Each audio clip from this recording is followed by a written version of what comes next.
Welcome to the Investor Coaching Show, a podcast to help you get an insider's view of the financial world and escape common investment traps. We look at the financial news of the day and help you make sense of it so you can relax about money.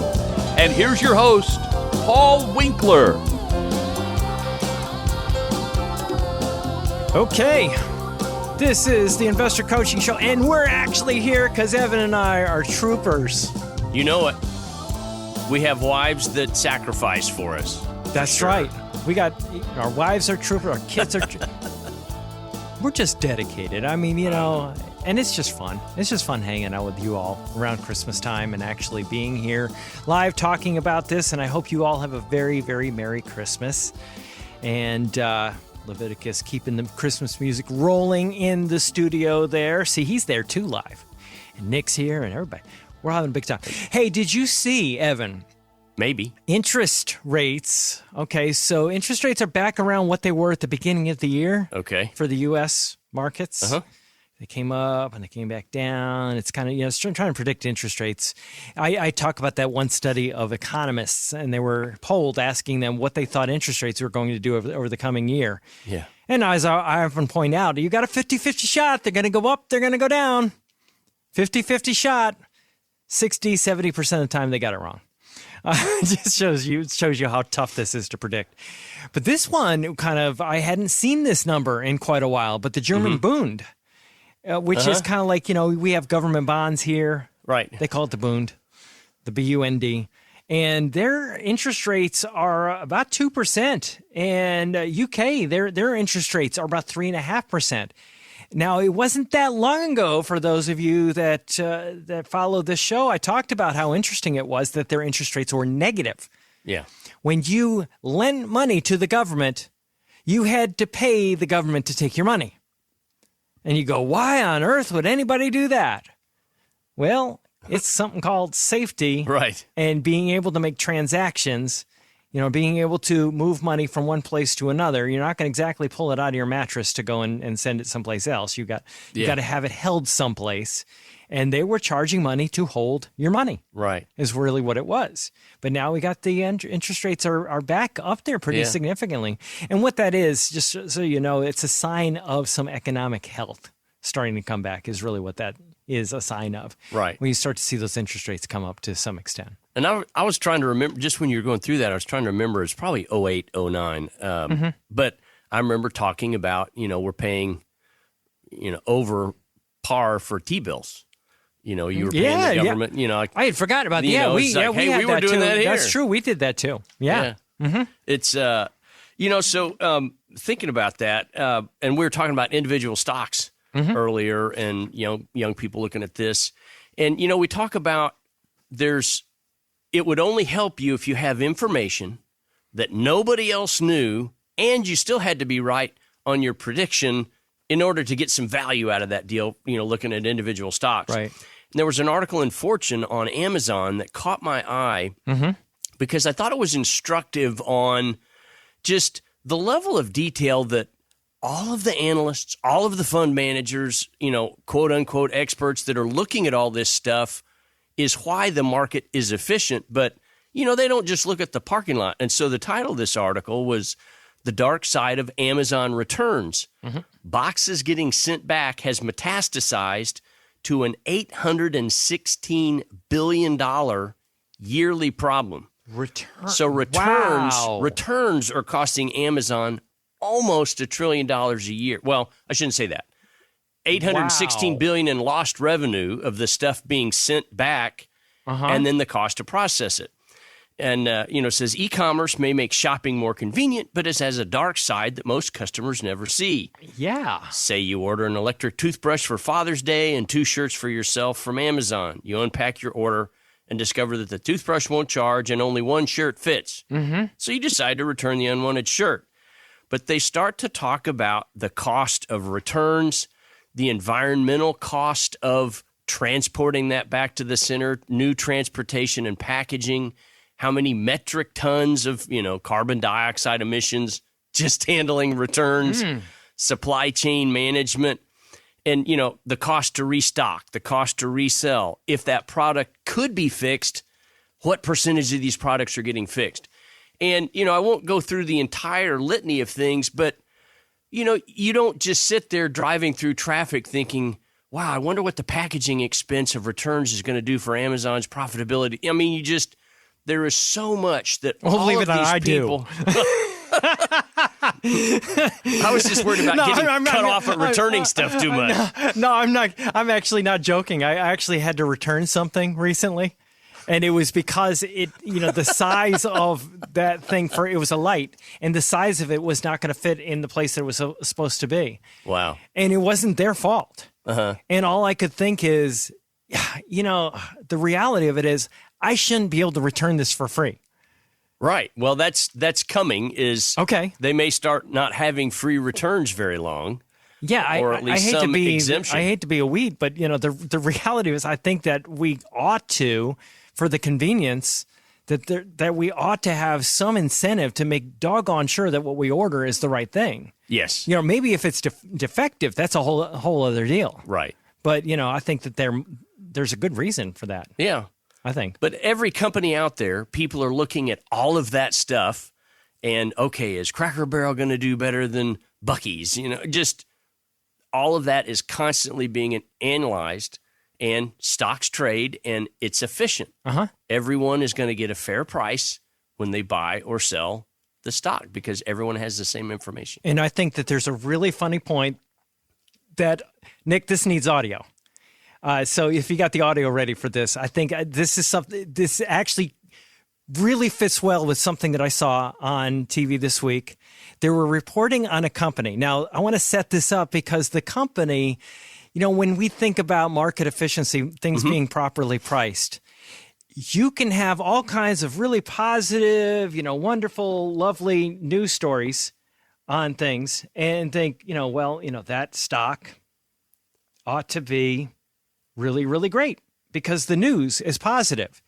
And yet the market digs down so much deeper than we do. Uh-huh. Than we would think that it really does quite often as to what's really going on in the company. So this is a really good case in point of that. Let's see. Come on, play for me. Oh, brother. Well, forget it. You know what?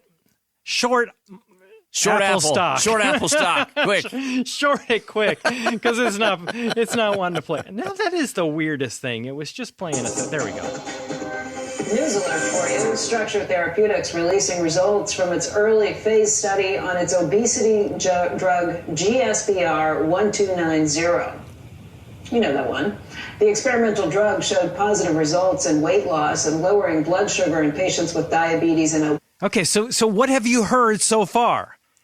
They've got positive results. Let me replay it. Experimental drug showed positive results in weight loss and lowering blood sugar in patients with diabetes and obesity. So that sounds pretty good, doesn't it? I mean, weight loss. And it's got a sexy sugar, name, GSBR 1809. Yeah, I mean, who doesn't want that? This is really good stuff. The once daily drug was generally well tolerated with no treatment related serious adverse events over 12. All good news, right? It is still in the early stages of development, and that trial no negatives, no bad side effects. Small with just 92 participants. There you go. 92 participants. Right. So Joe, being the guy he is on CNBC, he's like, wait a minute. Why is this? Just listen to what he says. It's down $21, so we just reported it as if there was just positive news that we had. It's down $21. In other words, it's down almost 35%. And you hear all this positive news, and the stock's down like 35%. That tells you what investors trust the news about, right? Yeah, exactly. Case in point. Paul Winkler, Investor Coaching Show. Evan Barner. We'll be back right after this. Hey guys, if you want specific advice for your unique situation, schedule a free 15-minute phone chat with one of our trusted advisors by going to paulwinkler.com/call. We don't sell any products, and our advisors don't make any commissions, so this isn't a sales call. We have a coaching process that helps you understand investing and relax about money. Don't put blind trust in anyone with your financial assets. We want to partner with you in the process so you know what you're doing and why. We manage assets on a fee-only basis, which means that when you do well, we do well, which aligns our interests with yours from the start. We also bring you into the financial planning process that gives you a clear plan so you can find the freedom to pursue your purpose. All our advisors are degreed planners too, with years of experience. So schedule a free 15-minute phone call with an advisor by going to paulwinkler.com/call. All right, we're back here on the Investor Coaching Show. Paul Winkler, talking world of money and investing. Boy, Evan, I was going through some stuff today, and we have to do CE, continue education. We get to. We get to. Yes. Yeah, because we're SEC registered, and we go through. But we have to do CE for all our financial planning designations too. Our CE requirements are probably longer than most people's industry requirements to start at this point. It is. It's insane. But I think it's good.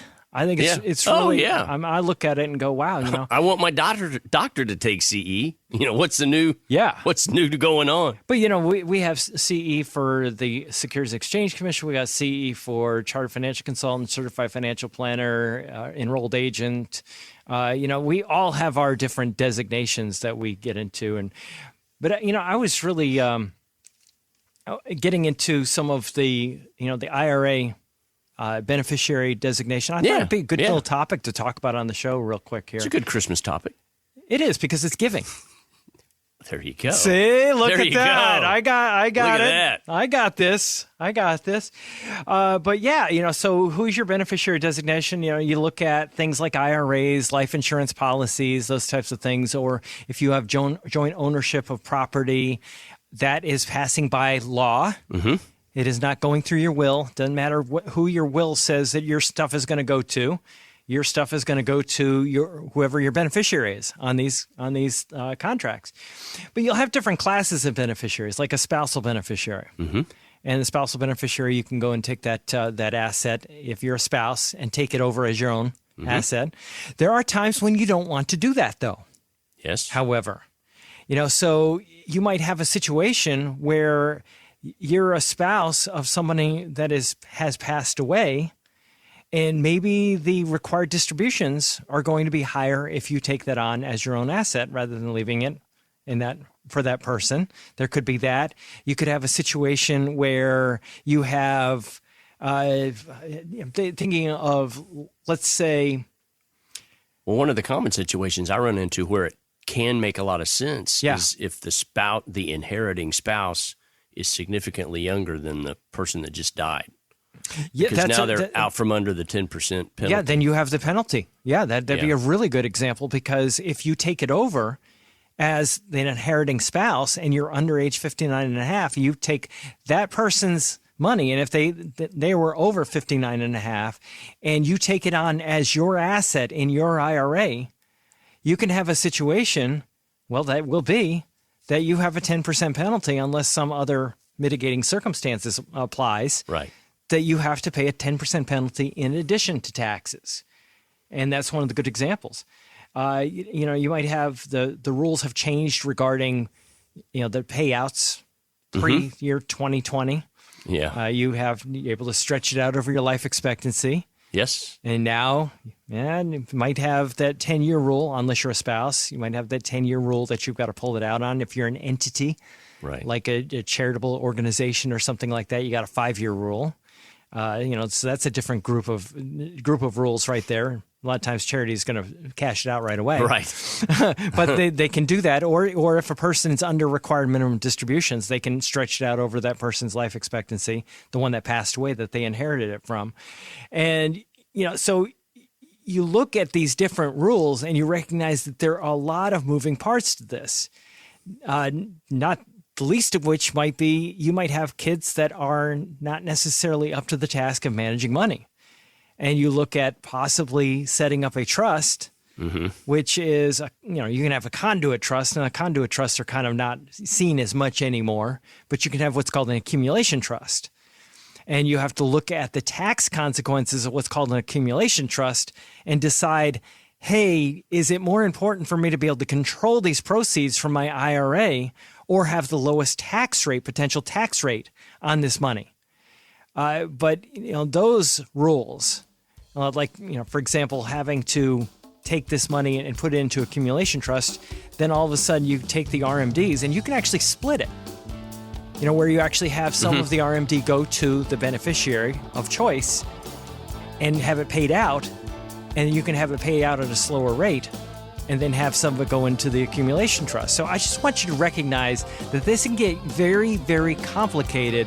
But for those of you that have IRAs that really want to think through how you have your beneficiary designations, smart idea to think about this stuff, because the rules are complex, but you can make them into and use them for your own advantage. Hey, this is Paul Winkler. Hope you enjoyed today's edition of the Investor Coaching Show. You want to learn more about what we do, go to our website, paulwinkler.com. You can watch some of the videos there, and if you're not already a client, you can set up a free initial consultation. Until next time, I'm Paul Winkler, reminding you that I believe that more educated investors are more confident investors, and confident investors are more successful investors. Have a great one. Advisory services offered through Paul Winkler, Inc., an SEC-registered investment advisor. The opinions voiced and information provided in this material are for general informational purposes only and not intended to provide specific advice or recommendations for any individual. To determine what investments are appropriate for you, please consult with a financial advisor. Paul Winkler, Inc. does not provide tax or legal advice. Please consult your tax or legal advisor regarding your particular situation.